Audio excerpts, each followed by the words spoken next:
4 जून 2024 का दिन हर मायने में लोगों के लिए खास हो गया, क्योंकि जहां एक तरफ लोकसभा चुनाव 2024 का परिणाम घोषित हो रहा था, तो वहीं दूसरी तरफ 5 मई को हुए नीट के एग्जाम का रिजल्ट भी इसी बीच घोषित करके बच्चों के फ्यूचर के साथ खेला कर दिया गया। दरअसल भारत में कोई भी एग्जाम पूरी तरह सही तरीके से नहीं हो सकती, इस बात की पुष्टि नीट के एग्जाम में हुए पेपर लीक मामले से हो गई थी, और जो थोड़ी बहुत बची कुची कसर बाकी रह गई थी वो भी नीट के परिणाम को देखकर खत्म हो गई। बता दें कि नीट का जो रिजल्ट 4 जून को आया है उसने लोगों और छात्रों को परेशान करके रख दिया, क्योंकि भाई नीट का एग्जाम अब लगता है 10th और 12th के एग्जाम की तरह हो गया, क्योंकि इस बार नीट का जो रिजल्ट सामने आया है उसमें टोटल 720 मार्क्स में से 720 मार्क्स 89 बच्चों के आए हैं। और दूसरी सबसे बड़ी बात यह है कि नीट का जो रिजल्ट घोषित किया गया है वो ऐसे समय पर किया गया है जब पूरे देश में चुनावी माहौल बना हुआ है, और दरअसल ये इसलिए किया गया है ताकि चुनावी शोर के बीच छात्रों की आवाज दबाई जा सके। और इतना ही नहीं, अभी तो और सुनिए, 7 से 8 बच्चे ऐसे भी हैं जो एक ही सेंटर के थे और आगे पीछे बैठे हुए थे, और सभी के 720 में से 720 नंबर आए।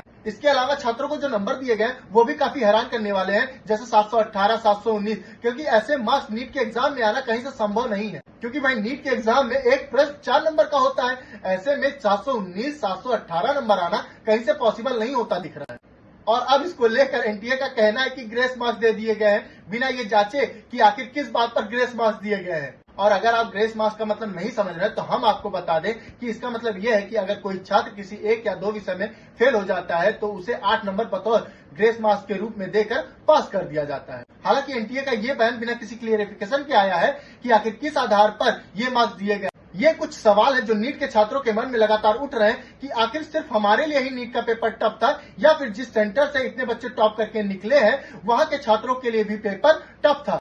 अब ये सोचने का विषय बन रहा है कि आखिर हमारे देश के डॉक्टर्स कैसे होंगे और कैसा होने वाला है हमारा देश का भविष्य।